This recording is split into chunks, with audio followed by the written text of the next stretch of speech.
The evening began like any other with the soft glow of the living room lamp, illuminating the photographs on the mantel. Each frame told a story, a frozen moment in time that now felt distant. And for my name is Eleanor, and if you'd asked me a week ago, I would have told you that my life, while imperfect, was steady, but now the ground beneath me feels unstable, as though I'm standing on a precipice, unsure of what lies ahead. It all began with a knock at the door. I wasn't expecting anyone, and the rhythmic tapping sent a shiver through me. Pulling my cardigan tight, I opened the door to see my son Alex standing there, his face pale and his eyes clouded with something I couldn't quite place. "Mom," he said, his voice barely audible. Can I come in?" I stepped aside, concern rising in my chest. Alex wasn't the type to show vulnerability easily. At 25, he was independent, strong-willed, and fiercely protective of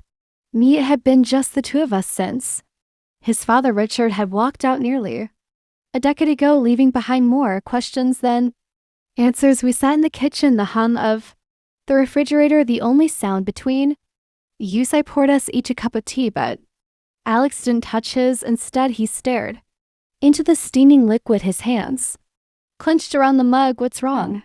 finally asked, unable to bear the silence any longer. He looked up at me, his eyes filled with an emotion I couldn't name. "I've been thinking about Dad," he said. The mention of Richard's name was like a slap. I hadn't heard it spoken aloud in years, and it brought with it a flood of memories I'd worked hard to bury. "What about him?" I asked cautiously.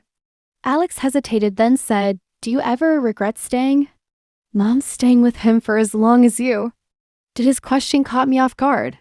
Regret was a word I'd avoided for so long, afraid that acknowledging it would unravel everything I'd fought to hold together. But now, faced with Alex's earnest gaze, I felt compelled to answer.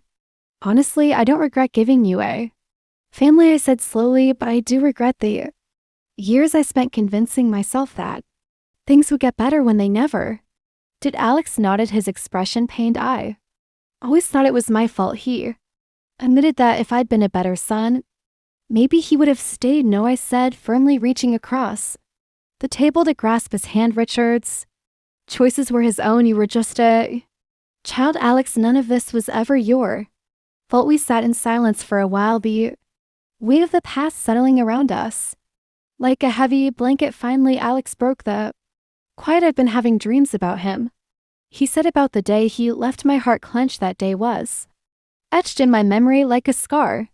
Richard's hurried Asian, his refusal to meet my eyes, and the way Alex had clung to my leg, crying as his father walked out the door. "What do you dream about?" I asked softly.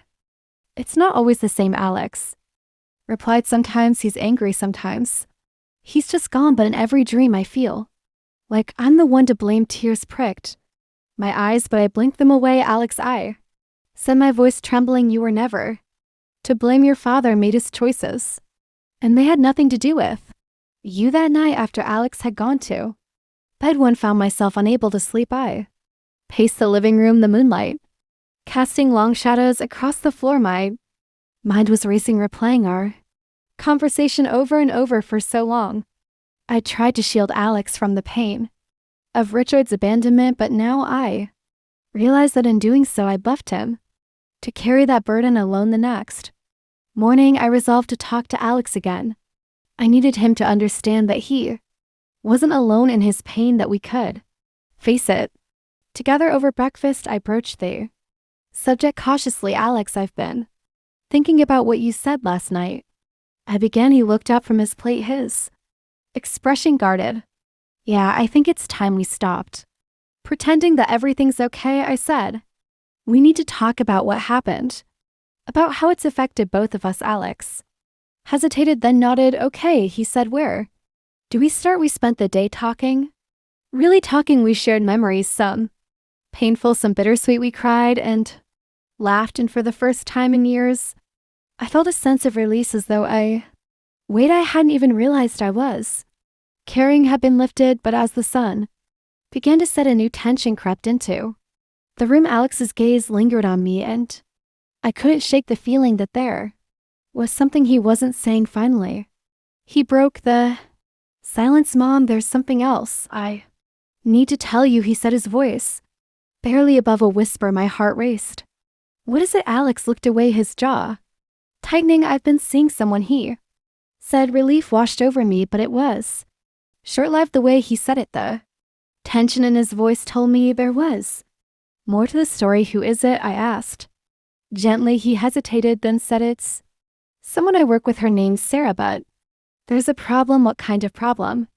Alex sighed, running a hand through his hair. She's married. The room seemed to tilt. I stared at Alex, struggling to process his words. Alex, no, I said, my voice firm. You can't do this, you know how much pain infidelity causes. I know, Mom, he said, his voice cracking, but it's not that simple. She's unhappy, and I care about her. I shook my head, tears welling up. Alex, you deserve someone who can give you their whole heart, not someone who's tied to someone else. I didn't plan for this to happen, he said, his voice rising. I didn't ask for it, but now that it has, I can't just walk away. We argued late into the night hour, voices echoing through the house. I begged him to reconsider, to think about the consequences, but Alex was stubborn, and I could see that his heart was already entangled. In the days that followed, our relationship grew strained. We spoke less, and when we did, it was clipped and tense.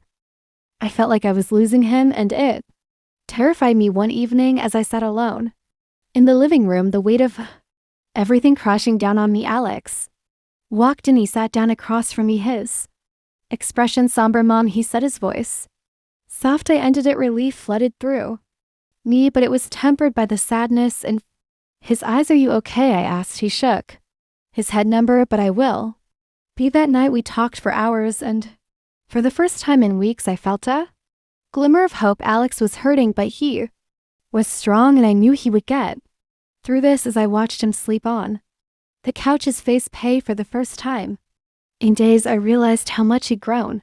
He wasn't a boy anymore. He was a man, navigating the complexities of life the best he could. In the weeks that followed, Alex and I grew closer than ever. We faced our pain together, and in doing so, we found a new strength. Our bond was unshakable, forged through hardship and healing. And while the scars of the past would always remain, they were a testament to our resilience, because in the end, it wasn't the pain that defined use. It was the love that saw us through.